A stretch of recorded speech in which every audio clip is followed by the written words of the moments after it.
So they tell the story of this young boy walking in the street, and he meets the family's old friend, an Indian doctor from the Far East, somebody steeped in the Far Eastern spiritual traditions.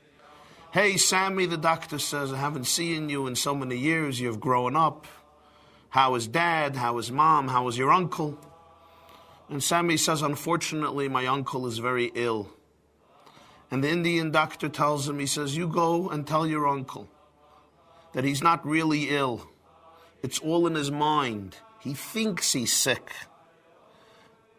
But it's all in his own imagination and fantasy. It has to do with his own experience of self and consciousness. He's not ill, he just thinks he's ill. Okay, if that's what you say. 2 weeks later, the boy is walking again in the street, meets the Indian doctor. Hey, Sammy, how is your uncle doing? He says, my uncle thinks he died. The pain that people experience in life is not only in people's minds, it's part of reality, and often very raw and painful reality. And it's this theme we are going to explore and discuss this evening. Because when one examines the weekly Torah portion of Emor in the book of Vayikra, in the book of Leviticus, one is struck by the fact that the portion of Emor seems to have very poor structure, or to be more blunt, no structure at all. If you open up the portion of Emor, it begins with the subject of death. How the Kohen, the priest, the descendant of the family of Aaron, under usual circumstances, ought never to come in contact with a corpse in order to maintain his ritual and spiritual purity. That is the first subject in Emor.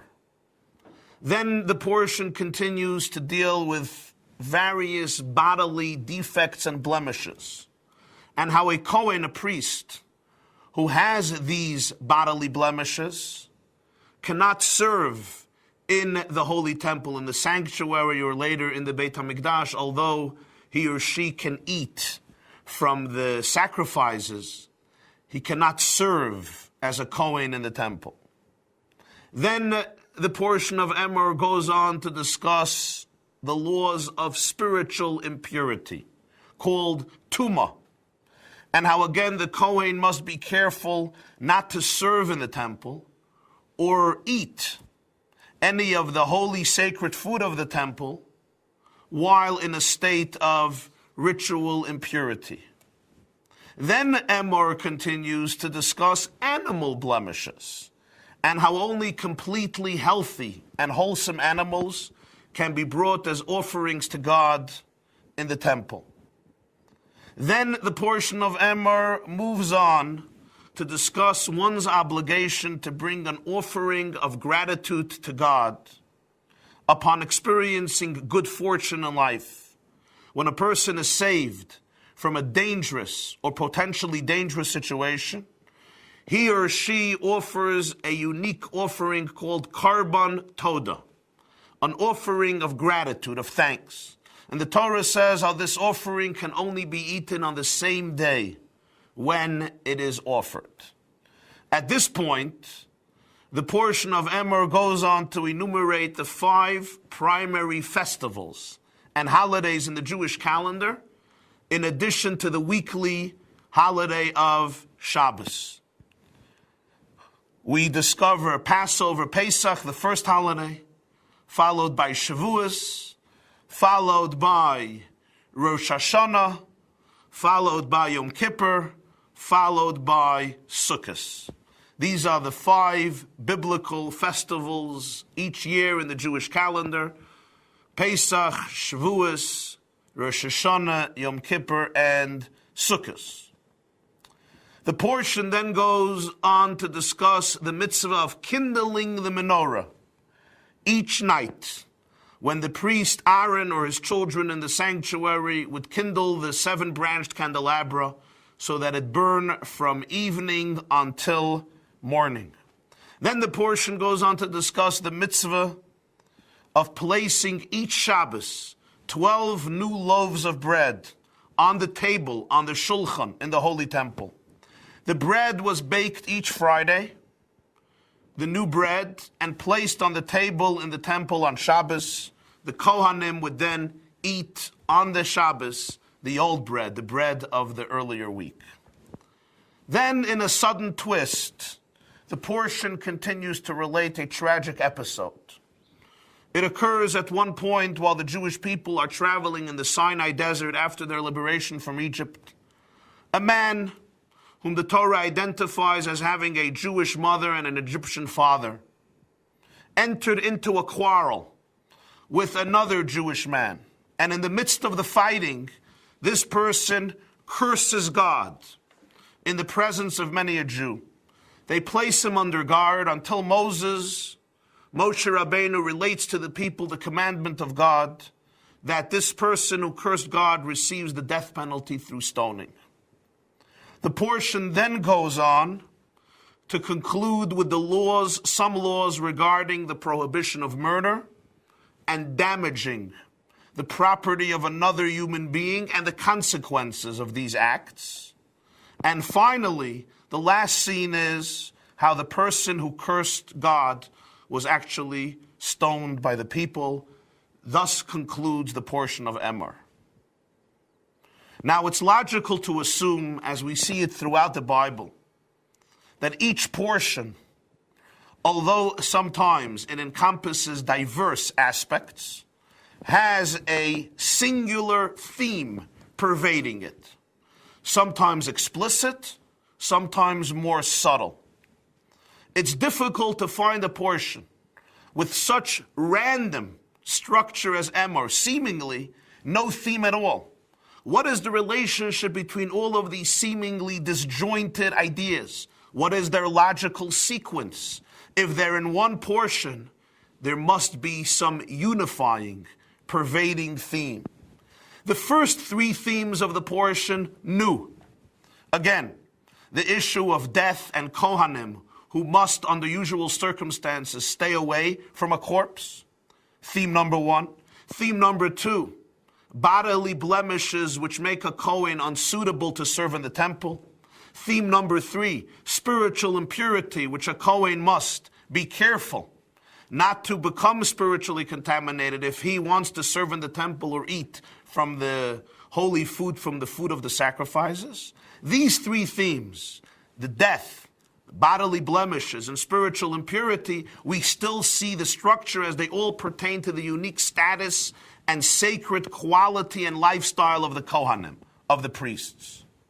But after that, the portion goes on to discuss seemingly disconnected themes.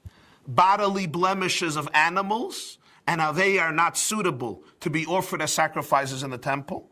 Next, the carbon toda, the offering of gratitude. From all of the offerings discussed in the beginning of the book of Leviticus, only this one is introduced here in the portion of Emor. And then suddenly we go on to the theme of the holidays. Shabbos, Pesach, Shavuos, Rosh Hashanah, Yom Kippur, Sukkot. Then we go on to the menorah, we go on to the showbread, and finally we discuss the person who curses God. What is the structure? What is the theme? What is the logical sequence of all of these ideas? And yet, upon deeper reflection, astonishingly, we discover a profound singular theme pervading this entire portion of Emor. And I think we could sum it up this way. How does one deal with the feelings and the reality that we are so vulnerable and frail in this world? Go back and re-examine the portion of Emor. And we have here a developing tapestry of the great fears, challenges and concerns that the human being ought to confront during his or her journey on earth. If we revisit the portion, we will see that the first half of the portion is essentially dealing with 5 themes. Because our vulnerability, our inability to have full control over our lives, expresses itself particularly in 5 areas. And they are articulated subtly in the first 5 subjects dealt with in the portion of Emor. First and foremost, Emor confronts the reality of death. Nobody lives forever. You sometimes know somebody your whole life. You develop the deepest relationship with them. And then one day, they're gone. The mystery, the pain, the shock, the sense of loss, and perhaps above all, that sense of finality. This person you will not see again. You will not be able to talk to again. You will not be able to listen to again. This is the first, most painful reality of living. A child loses a parent. God forbid a parent loses a child. Siblings, friends, close familial relationships. The reality of death touches each human being sooner or later, hopefully only later. Then there is the second theme in Emor, bodily blemishes. This represents the struggle of physical handicap or ill health, devastating to so many individuals who don't have the good fortune of having a full developed and healthy body. It includes the struggle of aging, when the capacity that one had during young years are not here anymore. It includes all forms of bodily blemishes, handicap, limitations, and illness. This is the second major painful reality humans confront in life, the struggles of health. And then there is the third theme in Emor. We discussed the death, which is the beginning of Emor, bodily blemishes, and then there's the third theme, spiritual impurity, representing deeper psychological and spiritual wounds in life. These are the emotional struggles we have, the spiritual voids. Even if we are completely healthy physically, we have no handicap, the body is in perfect shape and condition, yet there is often internal strife, anxiety, loneliness, angst, despair, often very painful. The mental challenges that some people have are often far worse and devastating even than physical challenges, and sometimes much less noticeable, and often elicit far less empathy for others who don't understand. Mental, psychological, profound challenges. This is represented by the term of tumah, the spiritual impurity. You don't recognize it on the body. It's not a physical blemish. But what happens internally in the human condition can often be very painful and devastating. And then there's the fourth theme in Emor, financial insecurity, represented by the concept of animal blemishes, the deficiencies in our property. You can be healthy, physically, psychologically.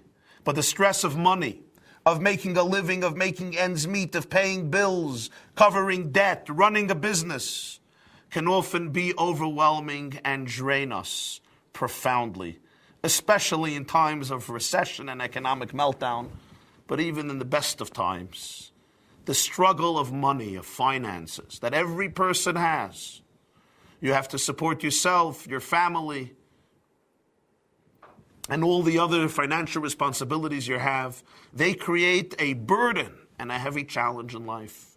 For some people, it becomes absolutely overwhelming. They have no day, they have no night, they have no tranquility, they have no serenity. Hence, we come to the fifth major issue we confront in life, and this is our general sense of insecurity and vulnerability in this world, and thus the need to be grateful for each and every blessing in our life, for each and every day in our life. This is represented by the Korban Toda, the offering of gratitude that is brought upon good fortune in life and can only be eaten during that day, not the next day, representing that we know full well that my luck today may not last me tomorrow. There are no guarantees in life. Each day deserves another thank you. Each day is another miracle.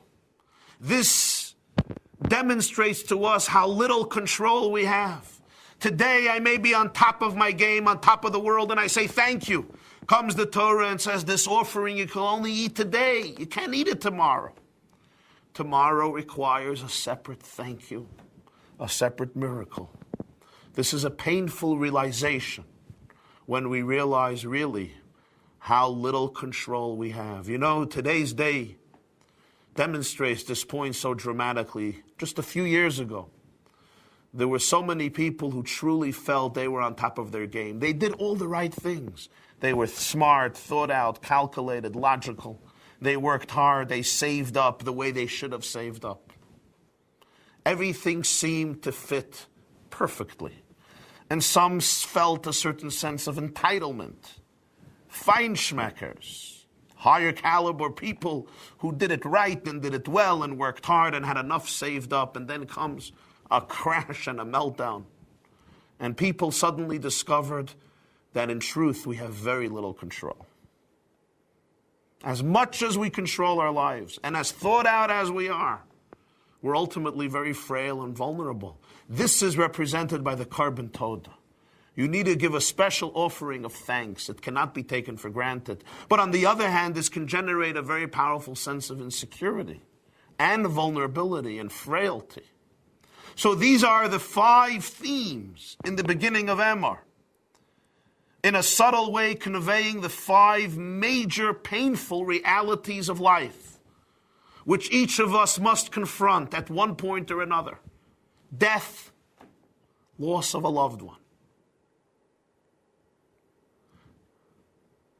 Physical handicap, limitations, and illness. Psychological and spiritual turmoil, wounds, and anxiety. Number 4, financial stress. Number 5, a sense of insecurity in this world. How do we deal with these 5 realities?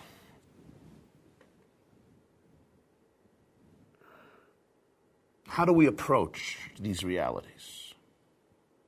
How do we develop perspective vis-a-vis these 5 realities? This is the story of Emor. This is the underlying theme pervading the portion of Emor. Hence, following these 5 first themes, the portion now continues to discuss 5 holidays in the Jewish calendar. At first glance, no relationship. Death, bodily blemishes, impurity, spiritual impurity, animal blemishes, offering of gratitude, and the holidays. What's the relationship? The deeper layer, however, when we explore the deeper layer of Emor, the second half of Emor, discussing the 5 holidays in the Jewish calendar, present us with an approach, if not an answer, to the first 5 dilemmas in the beginning of Emor. So the 5 festivals in the second half of Emor represent a 5-step program of birth, spirituality, renewal, transcendence, and surrender, as an approach to deal with the circumstances of loss, handicap, psychological wounds, financial stress, and the sense of insecurity in the beginning of the Parsha. Let us now go through the 5 holidays and see how this approach develops. Pesach, Passover. Pesach is described as the holiday of birth. It's the time when the Jewish people were born collectively as a people, and thus a time of birth individually as well. There's in fact a whole chapter in the prophet of Ezekiel, and you have it in your curriculum below the video, where he describes the process of the exodus of Egypt, Yitzias Mitzrayim, liberation from Egypt, as a process of birth. The Jewish people were born. Till then, they were slaves, similar to a fetus in the womb of its mother.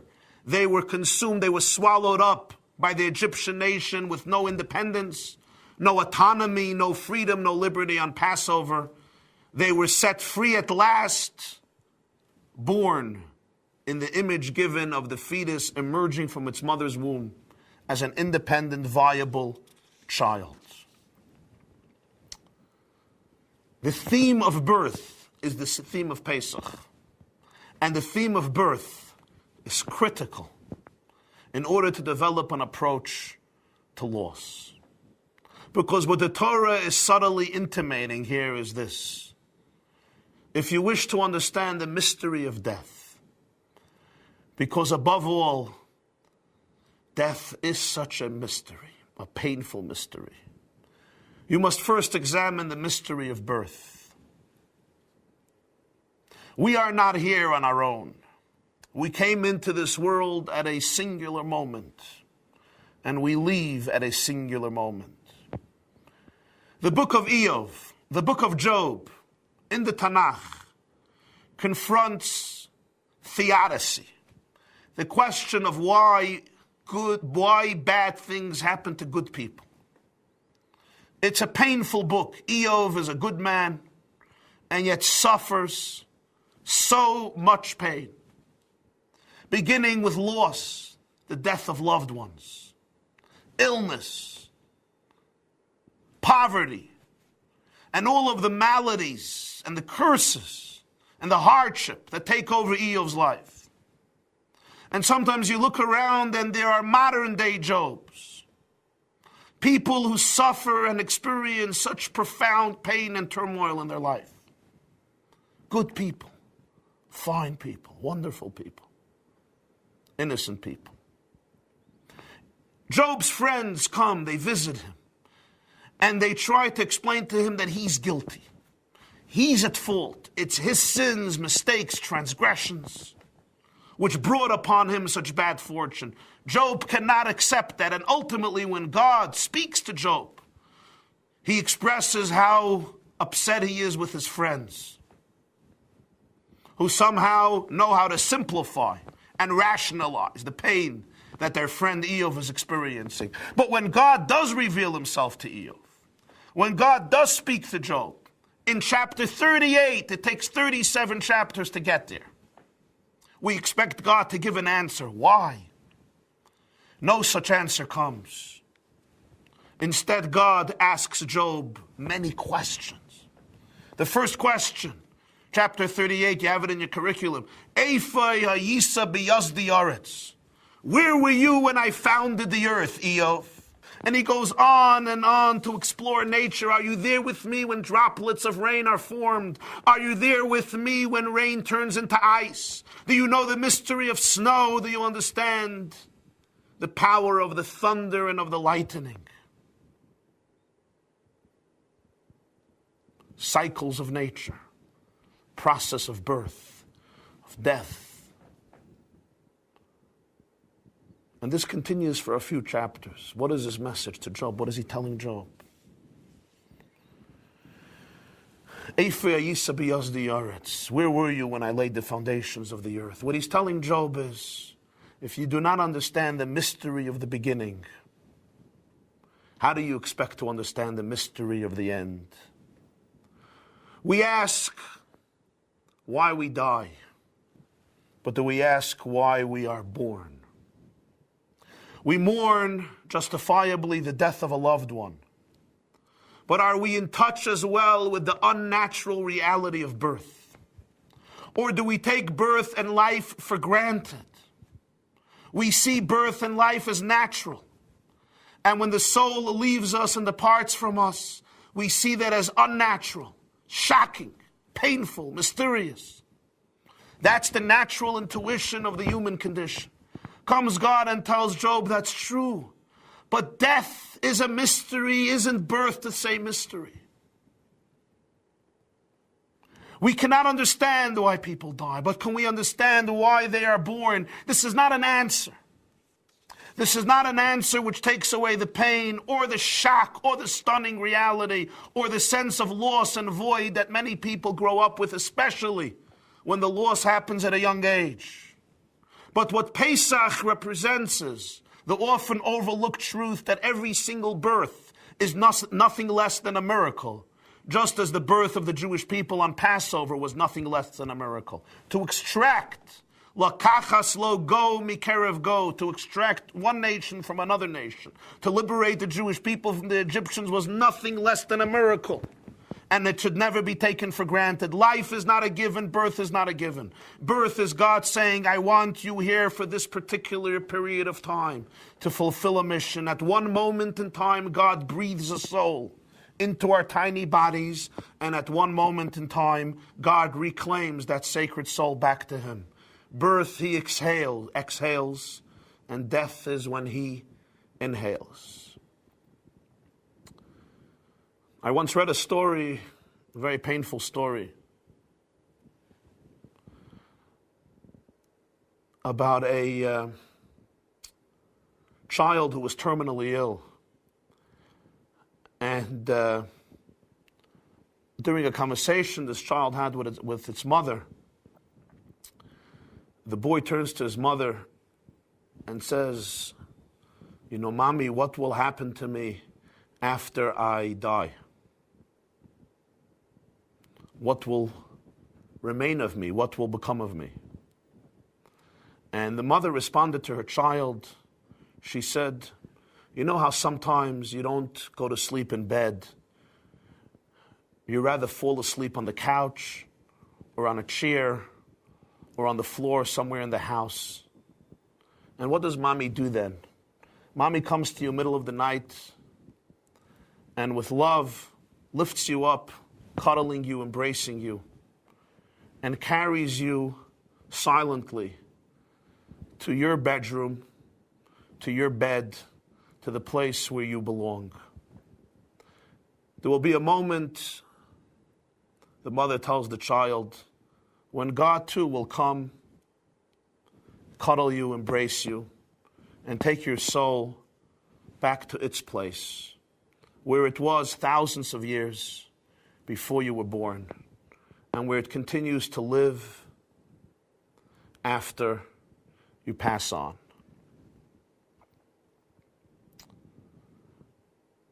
There are few words that can describe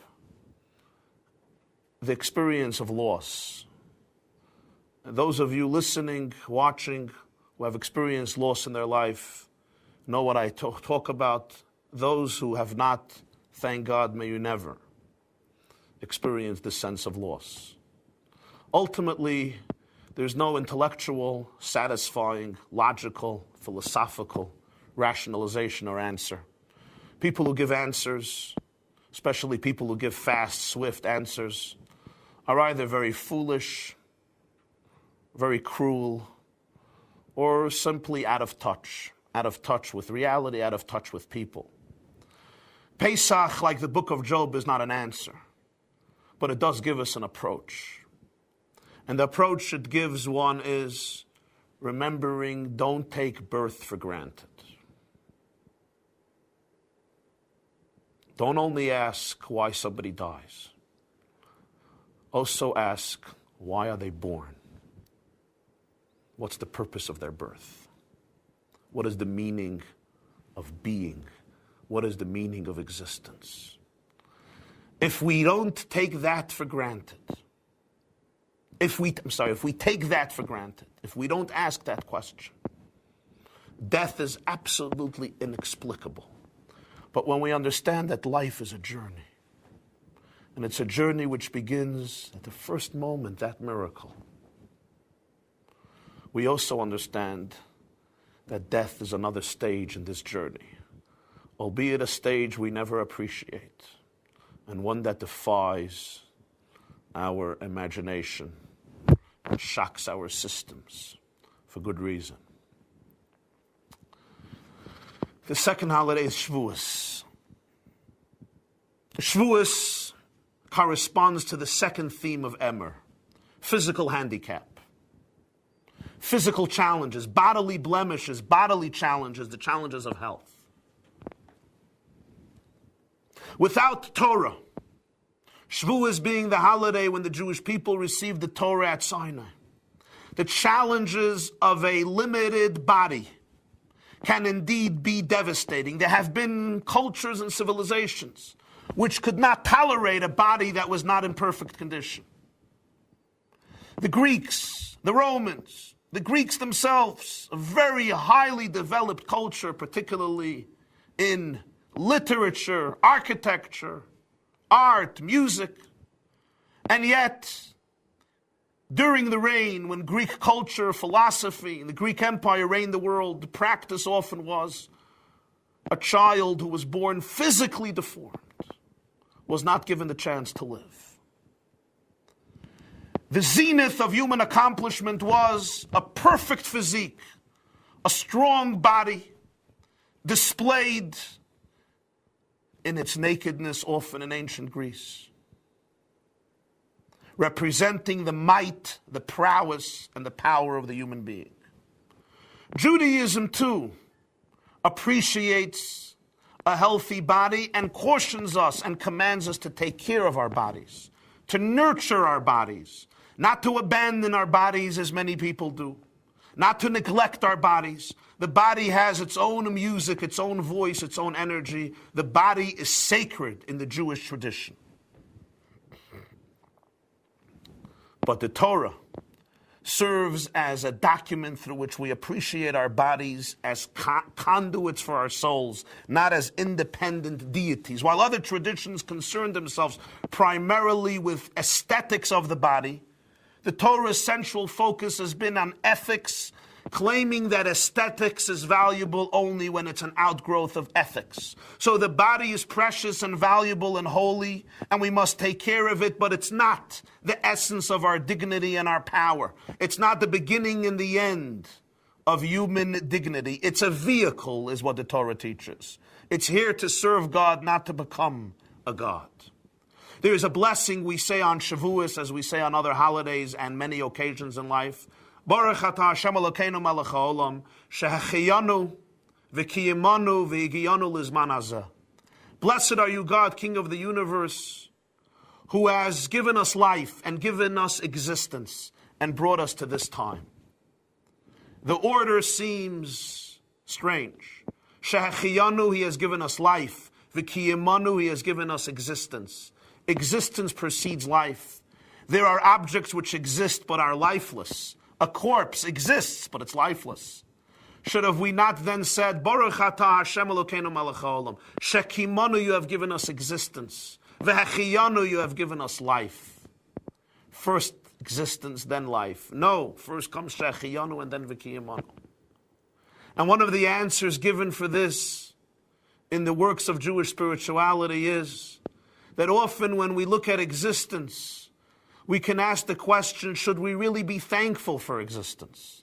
Sometimes existence is fraught with so many challenges and so many difficulties. Can we say, Baruch atah Hashem Elokeinu melech haolam? Maimonides, the Rambam, in his book Mor Nevuchim, Guide to the Perplexed, quotes an Islamic, an Arab philosopher,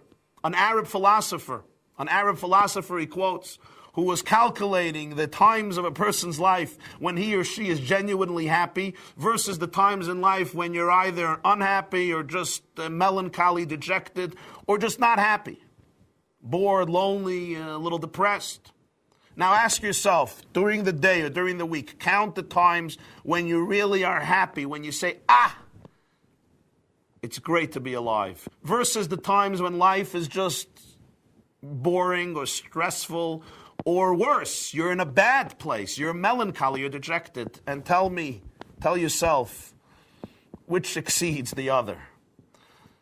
And then often, of course, the times of unhappiness are far more than the times of happiness when you could say, this is what makes life worth it. This is what makes life worth living. So if we would begin with Baruch atah Hashem Elokeinu melech haolam shekimanu, the question is, existence. Is existence really something we should be grateful for? The famous Talmud in Eruvin, Tractate Eruvin, where the sages concluded, it would have been much easier for a person not to have been created, rather than to have been created. In the neighborhood where I grew up, there is a Jew who likes saying l'chaim. You may call him a seasoned alcoholic. And he once told me an insight, a cute insight. The opening verse of the Torah is, Bereshis bara Elokim hashamayim v'sa'aretz. In the beginning, God created heaven and earth. So Rashi writes, the first Rashi, Amor Rabbi Yitzchak, lo hayat tzarich la'ascheles haTorah. The Torah didn't have to begin this way. The Torah should have began another way. So he explained, he says, the opening verse is, Bereshis bara Elokim hashamayim v'sa'aretz. In the beginning, God created heaven and earth. So Rashi says, Amor Rabbi Yitzchak, lo hayat tzarich. There was really no need for it. Because often the pain of existence is very difficult. People, yes, drink. They drink alcohol to drown their sorrow. They fail to realize that sorrow floats. This was another quote I heard from this man. And so, Shekimanu, you can't begin the blessing with Shekimanu. You begin the blessing with Shechiyanu. Shechiyanu, he has given us life, doesn't only refer to physical life. It refers to that statement we say each night in the evening services, Ki heim chayenu v'orech yameinu. The Torah represents our life. Or in the Amidah we say, Torah's chayim, you have given us a Torah of life. The Jewish people refer to Torah as life. Torah's chayim, Ki heim chayenu. God, Yeshachiyanu, you have not only given us physical life, you have given us the Torah. Then, once you have the Torah, now you could be thankful for existence. Because Torah gives meaning and dignity to every moment and experience of life. Torah never tolerated the notion that if the body is not in its full optimal health, a body is often handicapped. Some people are born with handicap. Some children are not fully developed. Torah never says their life is any less valuable than the life of a perfectly muscular, strong body. Because the value of life is not defined only by physical terms. And the dignity of a human being is not defined exclusively by the body. Yes, the body is precious and holy and sacred and we must nurture it. But Shavuos gives us an approach that even a body which has limitations, and every body is ultimately limited, and every body faces its mortality and faces the reality of aging, and it's one of the most difficult realities of life. But with the Shechiyanu, with the sense of purposefulness that the Torah gives to every moment and experience of life, the Torah recognizes that life is a roller coaster and believes that every moment is permeated with an opportunity to serve God through the particular circumstances of that moment and the limitations of that moment. That gives us an approach of meaning to help us deal with the difficult challenge of an imperfect body. Rosh Hashanah, the third holiday. This corresponds to the third reality we deal with in Emor. spiritual impurity representing emotional turmoil, spiritual wounds, psychological challenges, and mental pain. What is Rosh Hashanah? Rosh Hashanah, the opening day, the beginning of a new year. The opening of the Aseret Yemei Tshuva, of the 10 days of return and repentance, allows us the opportunity for psychological and spiritual cleansing and renewal. The Tanya famously states, and you have it in your curriculum, that on each Rosh Hashanah, a new light comes down. An energy which you can tap into, which has never before flowed or vibrated in the universe. Rosh Hashanah is not just a day that we create as the new year. There is a new energy you can tap into on Rosh Hashanah, which allows you to begin with a clean slate, to begin anew. Rosh Hashanah is, of course, the day when Adam and Eve were created. Adam and Eve, the first human beings, were created.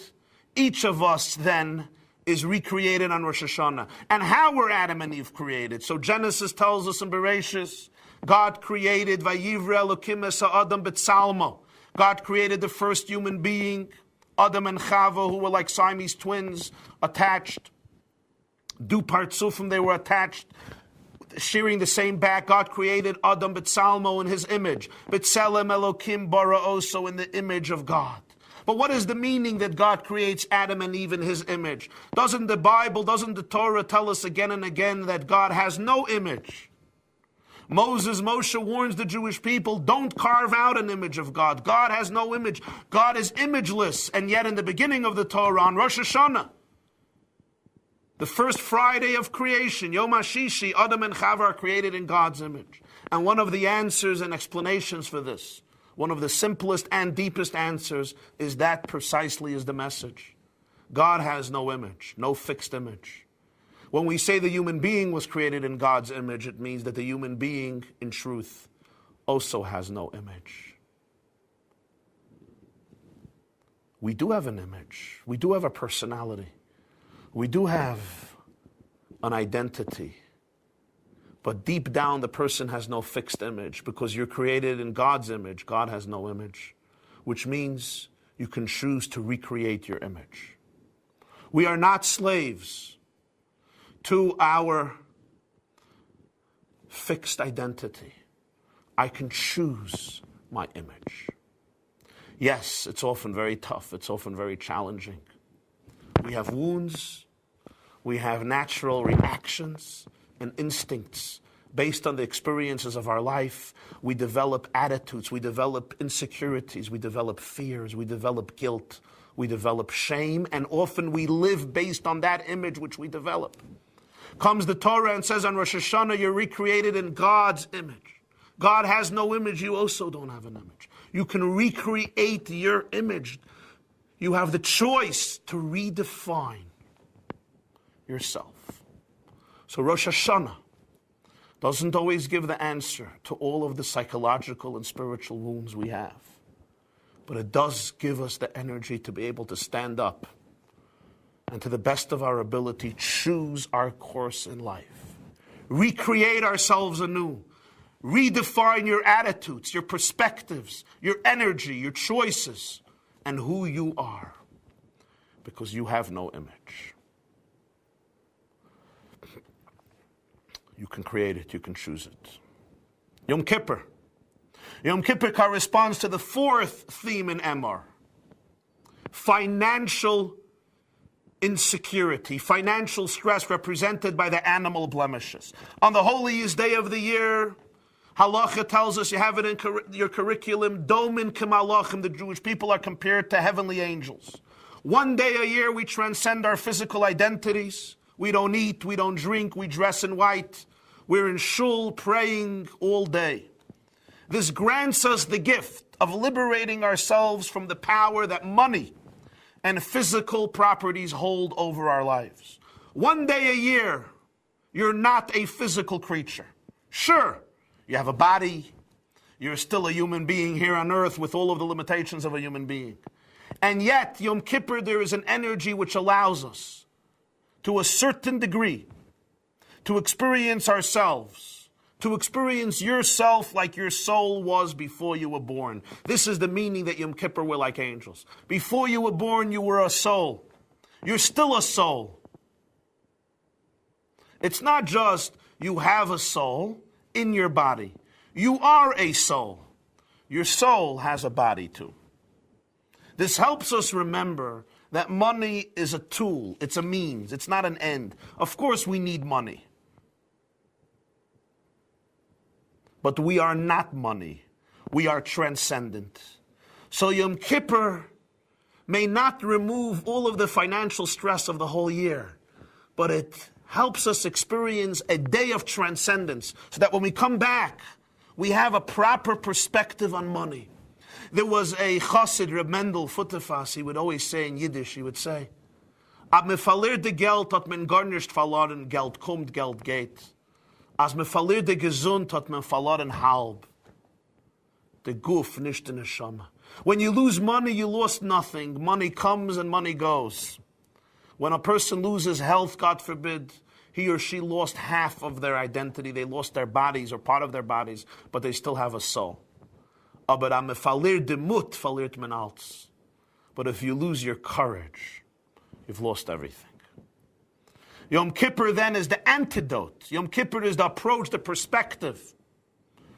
Work hard, make money, be successful. Sometimes it's stressful, but let that not become you. Don't worship money.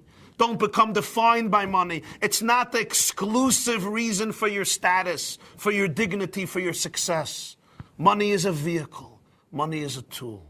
Yom Kippur helps us re-put our life, reshape our perspective, replace ourselves in the context of life vis-a-vis money. Sukkos. Sukkos corresponds to the fifth element in Emor. The issue of insecurity in this world when we feel how frail we are. Nobody is invincible. Living for 7 days or 8 days in a hut outside of the security of your beautiful mansion or your home built of brick and mortar represents our coming to grips with the truth that in reality we own nothing and we control nothing. We live in a sukkah. We find solace in the sukkah, surrendering our lives and future to the protection of God's embrace, represented by the walls of the sukkah. In Kabbalah, the walls of the sukkah are described as Yeminoi Techapkeni, God's embrace. When we become saturated with this awareness, we're grateful for each breath and for each day, and we're happy each day. You can live in a home of mortar and bricks. You feel the security that comes from you and that you're protected by this powerful home. But it's an illusion, it's a dream, it's not real. A tsunami comes and the home is swept away. Physical tsunami or a psychological tsunami. The sukkah tells us here, my friend, come into my environment. Your environment, the walls of a sukkah. The walls of a sukkah are often very frail, very weak. But the sukkah is a metaphor for life. You're in a sukkah, but you're embraced by God's arms. You're in God's bosom. You're in God's presence. He hugs you. You know, there are two types of sukkahs. Halachically, you can have 2 walls and a little bit of a third wall. Of course, better 3 complete walls or 4 complete walls. And the Kabbalah explains that when you give a hug with your right arm, so the arm has 3 sections. We have from the shoulder till the elbow, and then from the elbow till the wrist, and then the actual palm of the hand. So these are the 2 walls of the sukkah, and then the little part of the third wall. If you want a real teddy bear embrace, a bear hug, then you build the 4 walls, the complete 4 walls. But the sukkah is God's embrace of the human being. And then you can experience joy. Zman Simchasenu. Sukkot is the great holiday of Jewish joy, of Jewish celebration. What's the celebration? Celebration is as long as you have this fictional sense of power and protection, you could never really be happy. Because the happiness is very temporary. It's very dependent on that type of protection. Only when you really surrender, only when you become completely vulnerable, when there are no more defense mechanisms, when you enter into a psychological, emotional, and spiritual, and on Sukkot, a physical Sukkah, this gives a person a new approach to the insecurities of life. It's like when you're in the ocean, you can't fight the waves. You have to surf, you have to go together with the waves. They go up and they go down. And that's the art of navigating the tumultuous waves of life as well, remembering that you're always in God's embrace in the Sukkah. This is really the theme of every Shabbos.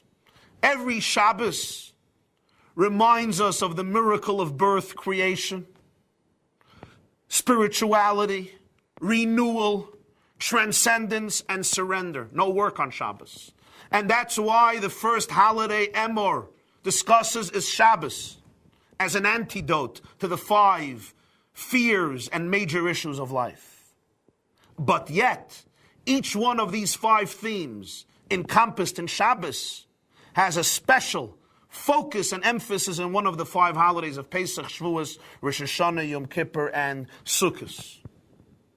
So following these holidays, we then have the ability to kindle a menorah each night of our life, to live a bright and shining and luminescent life despite the challenges in the world. May Erev at Boker, even when nighttime comes, when darkness comes, we can still kindle the flame of hope and the glow of optimism and faith and confidence. And yet here, we are confronted with a new challenge. And here we come to the last theme in Emor. This realization can cause a person to develop very deep resentment towards God. Why does God hold so much power over my life? This can even lead one to curse God. Was it Nietzsche, the philosopher Friedrich Nietzsche, who said, if there is a God, I want to be God. Why does he have the control? Why am I the puppet? Birth, spirituality, renewal, transcendence, surrender. I want the power. I want to be the Oibermensch, the Superman. These feelings can lead a person to get very angry at God, very resentful towards God, even cursing God. This is what happens in Emor. You confront the 5 major issues in life. We have the Torah's approach with the 5 holidays. And yet a person doesn't want to accept this. I want to be God. Why is this the way of reality? Why am I so weak? Why am I so frail? Why does God get all the power? Who gave it to him?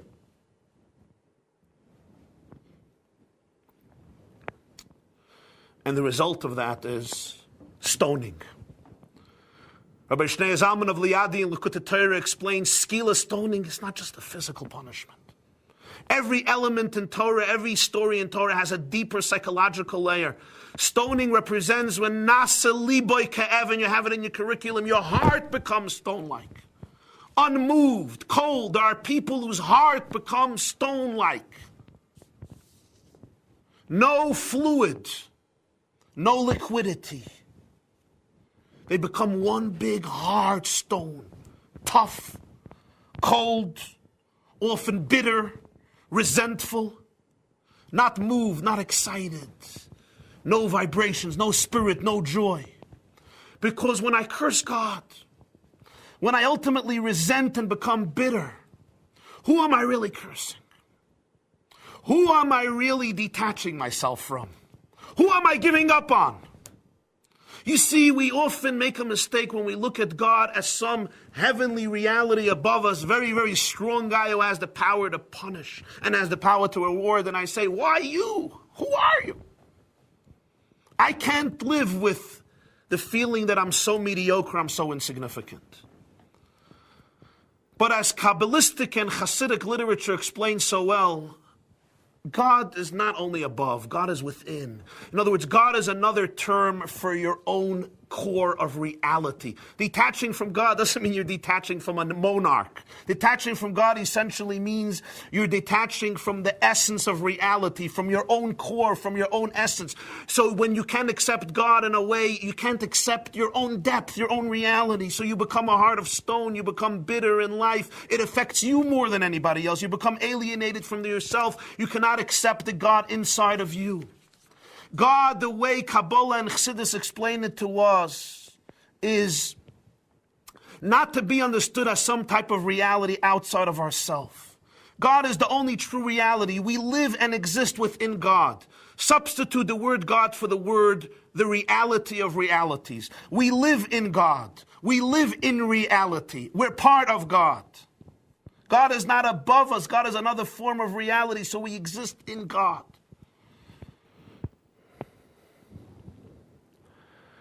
So there's no competition between you and God. God is just another term for your own essence. This doesn't mean there's no God outside of man. It means there's no man outside of God. Don't confuse it with Spinoza's pantheism. And when we can't embrace that core, we curse God. Somebody curses God. It's a way of cursing yourself. In Yiddish, when you say he cursed somebody, you say schilt sich. He's cursing himself. You know, I point a finger at you, I'm also pointing 4 or 3 fingers at myself.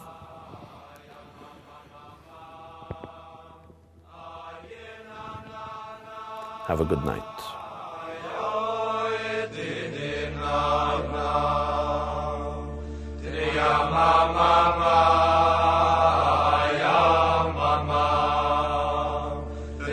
Mama